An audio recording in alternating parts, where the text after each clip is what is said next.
बिहार में चल रही स्पेशल इंटेंसिव रिवीजन यानी एसआईआर प्रक्रिया को लेकर सुप्रीम कोर्ट ने सोमवार को चुनाव आयोग यानी ईसी को स्पष्ट निर्देश दिए कि आधार कार्ड और वोटर आईडी यानी एपिक को मान्य दस्तावेजों की सूची में शामिल किया जाए।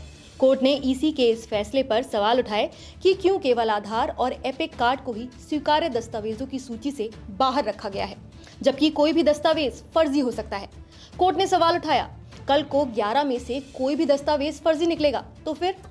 जस्टिस सूर्यकांत और जस्टिस जॉय माल्या बागची की पीठ ने मौखिक टिप्पणी करते हुए कहा, कोई भी दस्तावेज 100% पक्के नहीं होते, फिर भी प्रक्रिया चलती है। फिर सिर्फ आधार और एपिक को क्यों बाहर रखा गया? इन्हें शामिल कीजिए। मसला एन मास एक्सक्लूजन नहीं, एन मास इंक्लूजन होना चाहिए। इसका मतलब है कि चुनाव आयोग को ज्यादा से ज्यादा वोटर्स को लिस्ट में शामिल करना चाहिए, ना कि उनके नाम काटने चाहिए। एसोसिएशन फॉर डेमोक्रेटिक रिफॉर्म्स यानी एडीआर की ओर से वरिष्ठ अधिवक्ता गोपाल शंकर नारायण ने एसआईआर की प्रक्रिया पर सवाल उठाए। उन्होंने कहा कि 24 जून को ईसी की ओर से जारी निर्देश संविधान के अनुच्छेद 14, 19, 21, 325 और 326 का उल्लंघन करता है।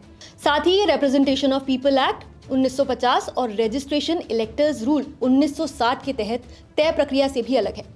चुनाव आयोग की ओर से वरिष्ठ वकील राकेश द्विवेदी ने अदालत में कहा कि एपिक और राशन कार्ड जैसे दस्तावेजों में भी फर्जीवाड़ा संभव है। ईसीआई ने यह भी कहा कि आधार को हम तब स्वीकारते हैं जब उसके साथ कोई सपोर्टिंग डॉक्यूमेंट भी हो।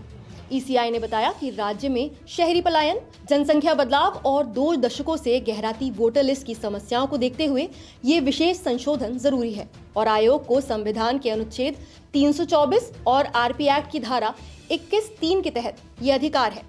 सुनवाई के दौरान कोर्ट ने साफ शब्दों में कहा कि अगर उन्हें लगता है कि इस प्रक्रिया में कोई अनियमितता हुई है तो वो पूरी वोटर लिस्ट को रद्द कर सकते हैं। कोर्ट ने कड़ी टिप्पणी करते हुए कहा, हमारी ताकत को कम मत आंकिए, जरूरत पड़ी तो पूरी प्रक्रिया रद्द कर देंगे, आप तैयार रहिए।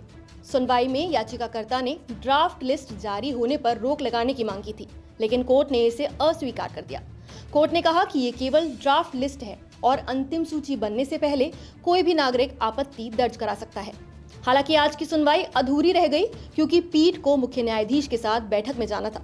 कोर्ट ने सभी पक्षों से कल की सुनवाई के लिए दलीलों की समय सारणी मांगी है। बिहार में चल रही वोटर लिस्ट संशोधन प्रक्रिया को लेकर सुप्रीम कोर्ट ने चुनाव आयोग को 2 टूक कहा है कि आधार और वोटर आईडी जैसे वैध दस्तावेजों को बाहर रखना तर्कसंगत नहीं है। अब मंगलवार को इस मामले में विस्तृत सुनवाई होगी जो आगे की दिशा तय करेगी। आप इस मुद्दे पर क्या कहना चाहेंगे? अपनी राय हमें कमेंट करके जरूर बताइए। नमस्कार, मैं हूं मानक गुप्ता। अगर आपको हमारा ये वीडियो पसंद आया हो तो इसे लाइक और शेयर जरूर करें और हाँ, हमें सब्सक्राइब और फॉलो करना ना भूलें ताकि आप देश और दुनिया की कोई खबर मिस ना करें। तो जुड़े रहिए हमारे साथ और देखते रहिए न्यूज़ 24।